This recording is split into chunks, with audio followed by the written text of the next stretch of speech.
Hi, my name is Henry Argenda. Welcome back again to my channel, Light of the Knowledge. Today, we're gonna talk about how did God form the earth. But before that, let me play video. Here's the video. Immediately began to stick to each other, forming little clumps, all held together by tiny static electric charges. Scientists realized that if grains of salt stuck together in space, then so could the mineral grains in the solar dust cloud.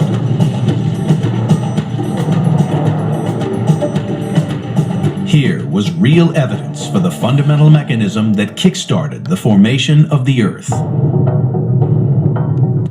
Okay, so now let me give you the verse. Let's go to Job. Job 38. Let's start in verse 33. God was talking to Job. Okay. Do you know the laws of the heavens? Can you set up God's dominion over the earth? In other translation, to give us accurate translation, do you know the laws of the universe in the vacuum of space? Can you use them to control? Actually, it's a regulate, but regulate means control the earth. So God used the laws of heaven to control the earth. Let's watch this video first from Michael Shermer. There's something else, we'll just call it dark energy for now. The problem I have with theism is that that would be the answer for the theist.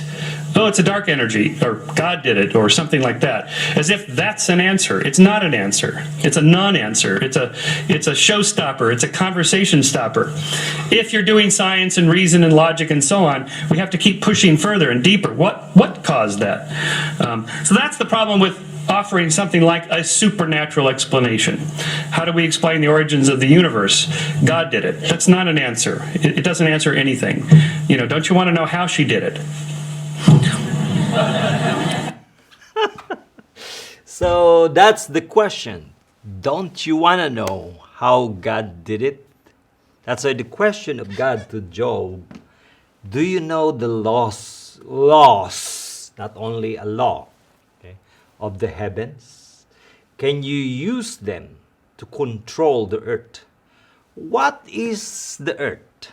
The dust, the matter, the solid matter that we have today. Everything. That's why we have the question, why there is something rather than nothing? Okay, where is that come from? Okay, and then how did God collect all this matter? Okay, let's watch this one. Where is the matter come from? And what is reality? What is the deepest explanation of reality? Later, I'm going to support with the verse. Let's watch this one first. Imagine I have a beautiful tree that's filled with oranges. And I ask myself, what is the orange made of? How do I answer that question? Well, I want to look deeply inside the orange, so I magnify it. And I magnify it again, and if I keep on doing it, deep inside, sooner or later I begin to see molecules come into view. But molecules are not the end of the story, because the molecules, I can enlarge them. And if I make them big enough deep inside, I begin to see atoms. Atoms are not the end of the story too, because we have electrons zooming around the nucleus. Deep inside, mostly empty space in the atom, but deep inside, we see the nucleus. So if I grab that and Okay, the atom is empty space. Nothing. magnify it, I see that the nucleus is itself made of particles, neutrons and protons. And if I grab one of the neutrons and magnify it, I find yet further particles, little tiny quarks inside. Now that is where the conventional ideas stop. String theory comes along and suggests that inside these particles there is something else. So if I take a little quark and I magnify it, Conventional idea says there's nothing inside, but string theory says I'll find a little tiny filament, a little filament of energy, a little string-like filament. And just like the string on a violin, I pluck it and it vibrates, creates a little musical note that I can hear. The little strings in string theory, when they vibrate, they don't produce musical notes, they produce the particles themselves. So a quark is They produce particles themselves. nothing but a string vibrating in one pattern. An electron is nothing but a string vibrating in a different pattern. A neutrino, nothing but a string vibrating in a different pattern still. So if I take all of this back together, I have my ordinary orange, and if these ideas are right, they are speculative, but if they are right, deep inside the orange or any other piece of matter is nothing but a dancing, vibrating cosmic symphony of strings. Okay, so that is the fundamental reality. Now, let us support that with verse. Okay, so follow me in Hebrews 11 verse 3. Now, you cannot understand this verse unless we did something like what we call in Isaiah like this. And this is what I'm gonna do today. I leave all the elementary teachings, the foundational teachings of the preachers out there, that's them. But now, let us dig deeper into the Word of God. Okay? What I'm doing today is in Isaiah 42 verse 21. Let's read it. It says like this in KJV, "The Lord is well pleased for his righteousness' sake. He will magnify the law and make it honorable." The problem in the time of Jesus, they couldn't handle it with their mind. It's very hard for them to understand. That's why Jesus said, if I'm telling you earthly things and you don't believe, how much more if I will tell you the invisible reality? Okay? Where is this big matter or earth, planetesimals, everything that we see today? Okay, let's read Hebrews 11 verse 3. By faith, we understand that the universe was formed at God's command, so that what is seen, the visible, was not made out of what was visible. That means comes from the invisible. Okay, let's read another translation, CEB. That the visible came into existence from the invisible. Are you wondering why the planet is so much having a vast distance? That could be the only stop available that spread in the entire infinity. So the Big Bang was false. Because instead of spreading, it comes together all this invisible reality. Let's play another video. And this is the theory of the scientists today. And some of his friends came up with an idea, a very possible but very weird solution. He said, it's called the Higgs mechanism. Okay, let's suppose the particles are massless, fundamentally massless, no mass. Okay? But take the universe and fill it, completely fill it with a quantum field, a smooth field that acts to slow down the particles. Okay? So it's kind of like imagining this room full of water, and I move my hand, and I have to move it through water, and that slows my hand down. Okay? So this is the idea of the Higgs mechanism. The universe is filled with this all-pervading, omnipresent field, okay, called Omnipresent. That means it's all over the place. This empty space, the vacuum of space, I'm talking about the vacuum of space, is not truly empty. It's just invisible. Okay? the Higgs field. If it wasn't for this field, things would move at the speed of light.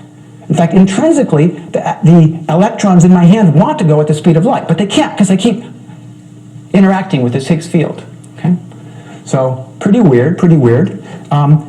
What makes a difference? Why are some things heavier than others? Well, in this theory, everything is massless, pretty much, except that heavy things interact more strongly. Like moving a pencil through water is easy, moving a ping pong paddle is hard. Right? So how heavy something is in this theory is just how strongly it interacts with this omnipresent Higgs field. Okay? Now, can you feel this Higgs field? I mean, this is what the Standard Model says. This room is filled with it. Can you feel it? Well, in a sense, you can feel it because otherwise your hands would be moving fast. The weight that you feel is, in fact, interaction with the Higgs field. So we are swimming in this invisible field. Now, So we're swimming in this invisible field. there are other invisible fields here, right?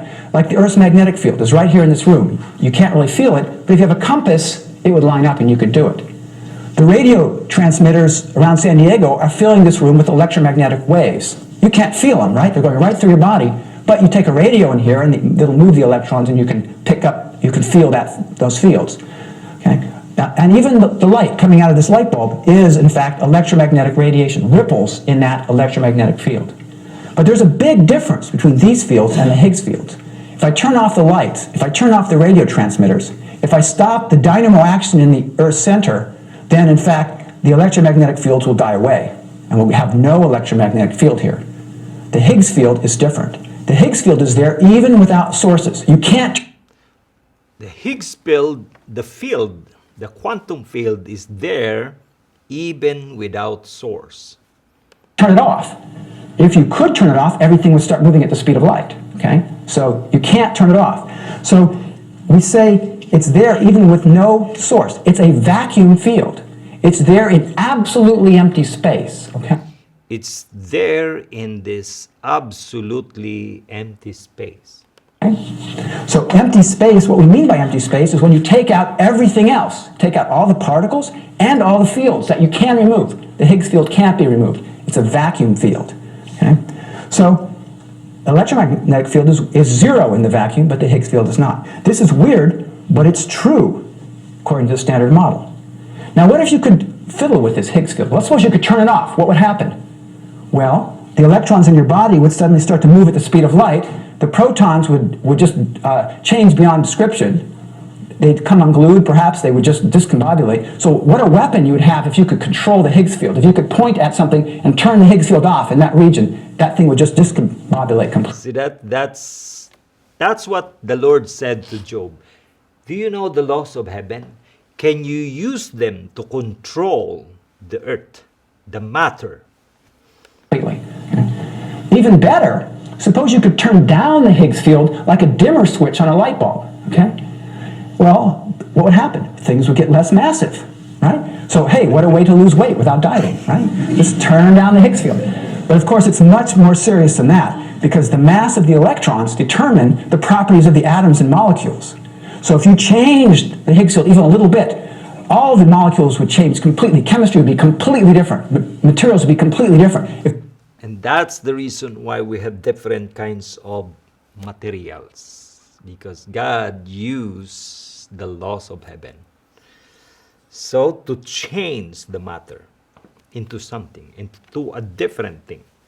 If you want to see really new materials, different than you can make out of the 92 elements that are known, you change the Higgs field. Okay? So this would be an amazing thing if you could do it. But can you do it?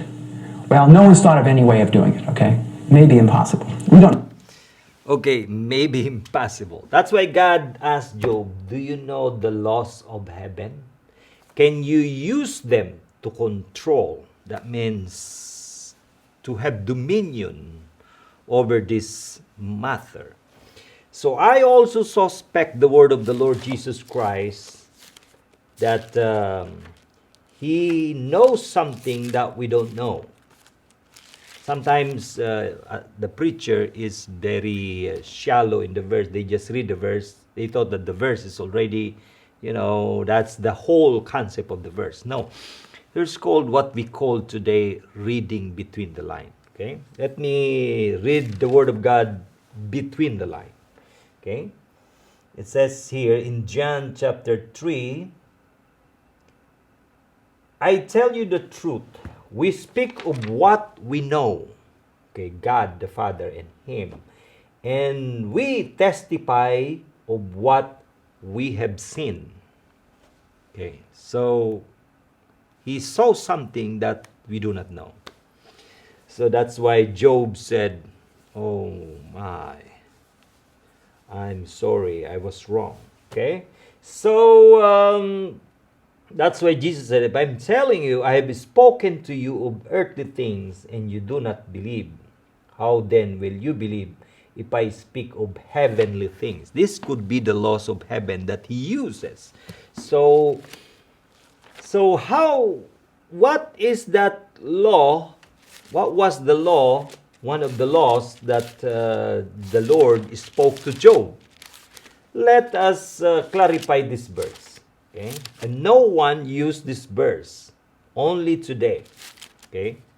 That's why I'm exposing it right now for you not to doubt how did God form the earth. He did not just said it. Okay, He used something. That's why according to Michael Shermer, don't you want to know how she did it? He should said he. Okay, Job 38, it says, this is one of the law, and this is the concept of gravity. Okay? Job 38:38. When the dust becomes hard and the clouds of earth stick together. That's why I showed to you the video that it becomes, it attracts each other. That's how gravity works. So He formed all this from the infinitesimally small matter and then collected it, and it began in a very small thing, and then He uses the laws of heaven. And that is one of the law. Gravity is a law, okay? When the dust becomes hard and the clouds of earth stick together. In other translation, when the dust groweth into hardness and the clouds cleave fast together. Okay, so that's what happened in the vacuum of space. You cannot observe it today here because it's already big stuff, but outer space you can tell. That's why we have planetesimals, we have asteroids, we have, that's why because of these laws of heaven that God uses to collect all this invisible reality, which becomes the visible reality. Okay, so there's so many things that I need to say to you. I'm not giving you the detail, okay, because there are copy-paste preacher there. They could imitate my video and said, oh, I know that God is this one. I did not receive it from any man. Like I said, when I saw the Lord in a dream, He appeared to me in a dream like Solomon. His face is like the mirror. When you look to the mirror, His face is like that, so clear. I thought it was literal. And I said to myself, I'm gonna die, because I saw the Lord, His face, His glorious face. I saw Him. And then I woke up and said, oh, it's a good thing. It was just a dream. Okay, it's like Solomon when he saw the Lord Jesus Christ in the dream. So that's the laws of heaven. Okay, now I'm just barely scratching the surface of this truth, and I'm still ironing it.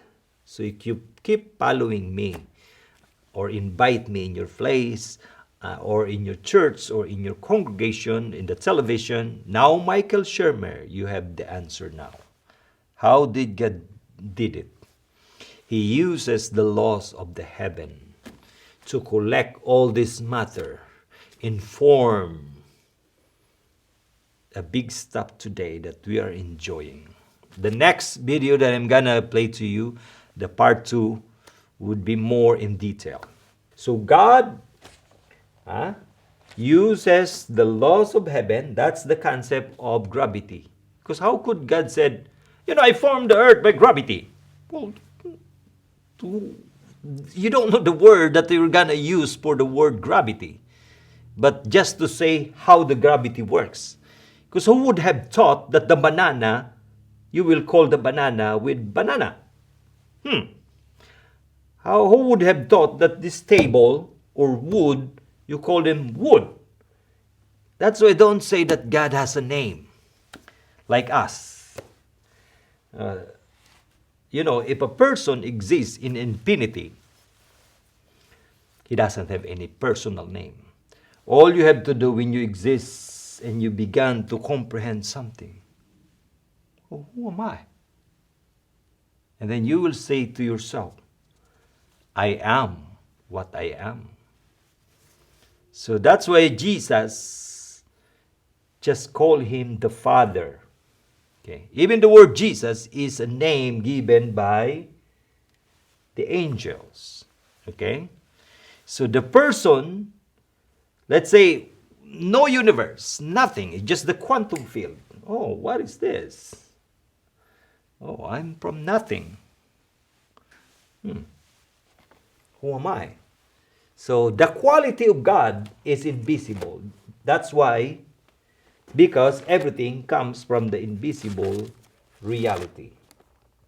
Okay, let me read the quality of God. Romans 1:19. Since what was been known about God is plain to them, because God has made it plain to them. For since the creation of the world, God's invisible qualities, His eternal power and divine nature have been clearly seen, being understood from what has been made, so that men are without excuse. That's why the basic and the elementary concept to defend God of these elementary preachers is they use the word, the argument of design. When you see the watts, and then of course there's a designer of the watts. So when you see the universe, then you would say there's a designer. Yes, of course. But that is not the fundamental reality. There would always be something even without all this material. And that is where God comes from. Why we cannot explain it? We can't. Because we're not yet in the spirit. When you died, you will understand everything. That's why Jesus said to his disciples, in that time you will not ask me anything. Because if you are already outside your body, you will understand everything. Because in 1 Corinthians chapter 2, Spirit searches everything. Everything. So you will be like God who understands everything.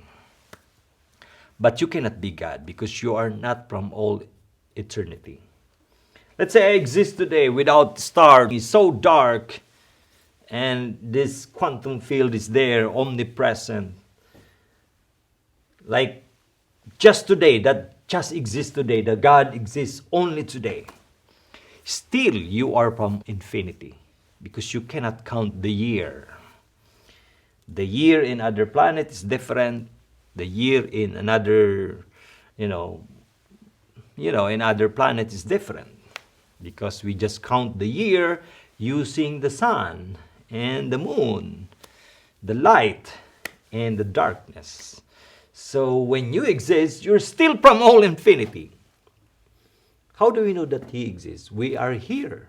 That's why the question of God to Job, where were you before I laid the foundations of the earth?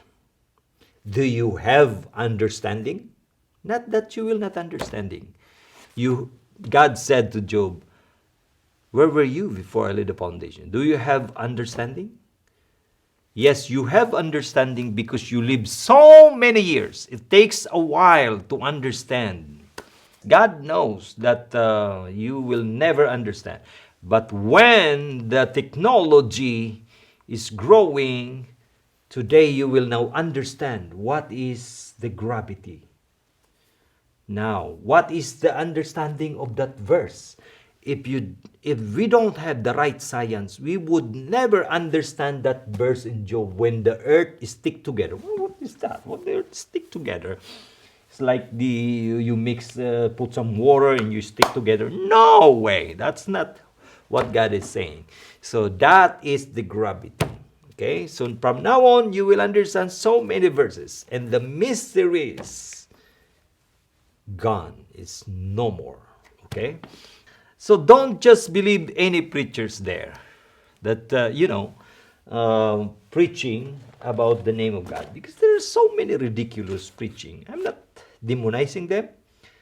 And that, because that was also my concept before. Like this guy, the Great Doctrines of the Bible, Reverend William Evans. He said, this is ridiculous, okay? He said, the doctrine of God, his existence, when it comes to science. I'm sorry, scientists, but he said this. A star lit and nobody to pour oil and to keep the wick burning? No, you're wrong. He was wrong. How did God, how did God gave us this star? Star lit, not because there's oil there. Because when the matter so much, okay, like this dust, so much collect or accumulated, the gravity is strong enough to squeeze this, what we call it, hydrogen atom, and converted it to helium atom. That is what we call nuclear fusion. That's why fire, according to the Bible, is eternal.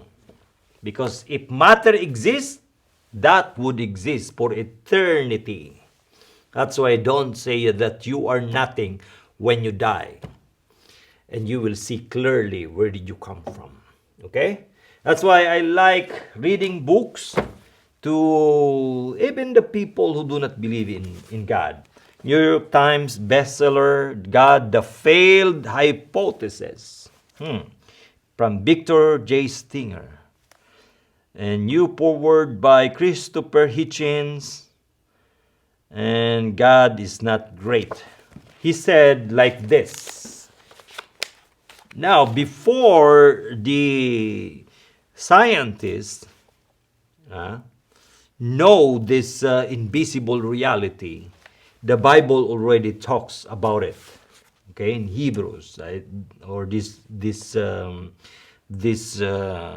reality about this gravity, okay? He said like this: we would be able to find remarkable examples where specific information about the world, which was unknown to science at the time of the revelation, would later be confirmed by observation. Okay, I read to you that the matter is from the invisible reality. And now the scientist is starting to figure out this, what we call field, which is the responsible to give rise of this, what we call today, worlds or universe. Okay? It was already said in the Bible, okay? Long time ago, before they even get on this information. And I have so many things to say to you that before scientists figure out or say these things, it was already written in this book. So the God of the Bible is real because of His quality, invisible reality. Because that is the fundamental reality, the invisible reality. God bless. See you in my next video, part 2 of this, How Did God Form the Earth. God bless.